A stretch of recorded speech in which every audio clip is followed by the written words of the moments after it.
महत्वपूर्ण है कि आदिवासी पिता और आदिवासी माता से उत्पन्न बच्चे हैं। राजीपाड़ा सरना प्रार्थना सभा का कि सबसे पहले हमें धर्म कोड दिया जाए, देंगे डिलिस्टिंग होना चाहिए, ठीक है ना। तो ईसाई लोग बोलेंगे आरएसएस का आदमी क्या जनप्रतिनिधि या चुनाव में डायरेक्ट उतरने का। ये देखिए हमारा तो जल जंगल जमीन के हम लोग पक्षधर रहे हैं। हम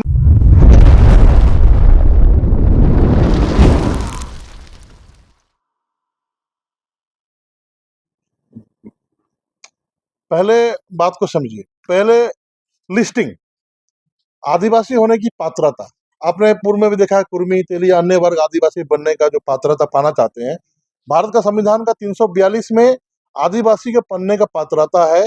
भारत के लुकुर समिति बीएन लुकुर समिति एक है जिनके कारण था कि 5 मापदंड मुख्यतः है। जैसे आदिवासी होने का एक भौगोलिक क्षेत्र होता है, निवास करने वाले लोग आदिवासी हैं, उनका अपना डीएनए है, रेस है, उसके अनुसार आदिवासी है। उनका पिछड़ापन गरीबी एक कारण है, उनका अपना भाषा है, बोली है, वो कारण है। और सबसे महत्वपूर्ण है कि आदिवासी पिता और आदिवासी माता से उत्पन्न बच्चे हैं, उत्पन्न संतान ही आदिवासी होते हैं। इसमें धर्म का मापदंड 342 में नहीं है। आज का जो परिस्थिति है, अभी जो संवैधानिक प्रावधान जो संविधान बोलता है, इसके अनुसार आदिवासी कोई भी धर्म अपना सकता है। जैसे कि सिक्किम में लामा लोग बौद्ध धर्म अपनाए हुए हैं, अपने सोमन वांगचुक बहुत बड़े परिणविद जो आप लोग जानते हैं वो भी बौद्ध धर्म अपनाए हुए हैं। बहुत कोई अपने आप को मूर्ति पूजक हिंदूवादी भी बोलते हैं। बहुत लोग हम लोग प्रकृतिवादी सरना धर्म के लिए लड़ रहे हैं जो प्रकृति हम लोग का है। तो सबसे पहले डीलिस्टिंग माने किन को हटाया जाए, धर्म के आधार पर हटाया जाए, रेस के आधार पर हटाया जाए, समूह के आधार पर हटाया जाए। तो हमारा मांग है राजीपाड़ा सरना प्रार्थना सभा का कि सबसे पहले हमें धर्म कोड दिया जाए, प्रकृतिवादियों को चिन्हित किया जाए, ये प्रकृतिवादी मूल आदिवासी है, तब ना डिलिस्टिंग कीजिएगा। अब देखिए आपका स्थिति में क्या होता है, अभी हम बोल देंगे डिलिस्टिंग होना चाहिए, ठीक है ना, तो ईसाई लोग बोलेंगे आरएसएस का आदमी जो होता रहा है। हम बोलेंगे नहीं होना चाहिए, तो ईसाई लोग तो बोलेंगे, आरएसएस बोलेगा कि ईसाई चर्च का आदमी जो होते रहता है। राजीपाड़ा सरना प्रार्थना सभा जो मूलतः भारत देश में सरना धर्म का प्रचार गहन तरीके से कर रहा है। 12 देश के में हम लोग ने आपकी जनगणना 2 करोड़ सरना किया है, और झारखंड में भी संथाल परगना से लेकर सभी जिलों में प्रार्थना सभा आंदोलन कर रहा है। और असम, त्रिपुरा, नॉर्थ ईस्ट, छत्तीसगढ़, आपका सारे उड़ीसा, सारे जगह हम लोग कर रहे हैं, 2 करोड़ लक्ष्य रखे हैं। तो कहना है कि सबसे पहले हमें प्रकृतिवादी सरना आदिवासियों को सरना धर्म कोड देकर हमें पहचान दिया जाए, हमें उसके बाद डिलिस्टिंग जो प्रकृतिवादी नहीं है उनको डिलिस्टिंग किया जाए। हो गया।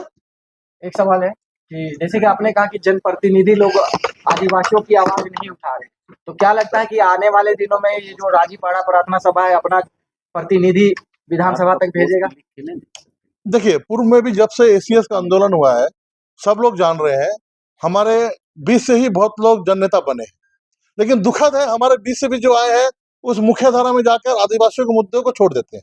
इसके कारण आज हमें जो है ना पुनः अपने आंदोलन को लेके समाज के बीच आना पड़ रहा है। और जैसे मैंने बताया, देखिए जो भी विधायक होता है विधि बनाने वाले, राज कैसे चलेगा उसके अनुसार वो विधानसभा में बैठेंगे, विधि बनाएंगे और जो है आदिवासियों को संवैधानिक सुरक्षा देंगे।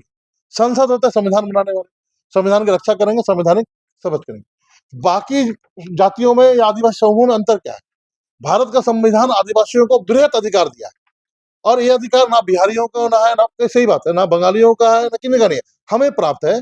लेकिन हमारे जनप्रतिनिधि इस बारे में जो है एकदम शिथिल है। और इस विषय में जो आपने प्रश्न किया जनप्रतिनिधि या चुनाव में डायरेक्ट उतरने का, ये देखिए ये हमारा जो है कार्यकारिणी समिति बहुत बड़ा है, 12 राज्य के प्रदेश अध्यक्ष आते हैं, कमेटी आते हैं, आने वाले में जो निर्णय लेंगे, मेरे बात रखने में अब कुछ नहीं बता पाएंगे, ये कार्यकारिणी समिति बैठी और निर्णय करेगी, अभी तो हम कुछ नहीं बता सकते हैं। लेकिन समय तो आ गया है कि आप लोगों को एक राजनीतिक पार्टी तैयार करना चाहिए, जिस तरह से आप आदिवासियों के लिए काम कर रहे हैं। और आपने कहा है कि अन्य लोग जो चुन के आ रहे हैं वो लोग आवाज नहीं उठा रहे हैं, तो कहीं ना कहीं से तो शुरुआत करना ही होगा। प्रजातांत्रिक व्यवस्था में सही बात है, प्रजातांत्रिक व्यवस्था में राजनीतिक पार्टियां भागीदारी करती है, अपनी आवाज बनती है, और सिस्टम में राजनीतिक पार्टियां भी जरूरी है। लेकिन जैसे अरास्तु ने कहा है कि समाज में भी प्रेशर ग्रुप, दबाव समूह होना चाहिए। जब सरकार भटक जाए, प्रतिनिधि अपना काम नहीं करे, तो सरकार निरंकुश हो जाए, तो दबाव समूह जो है प्रेशर डालता है, सरकार को सही रास्ते में लाता है। और राजीपाड़ा सरना प्रार्थना सभा एसीएस और जो है सरना धर्म संघर्ष समिति यही काम कर रही है।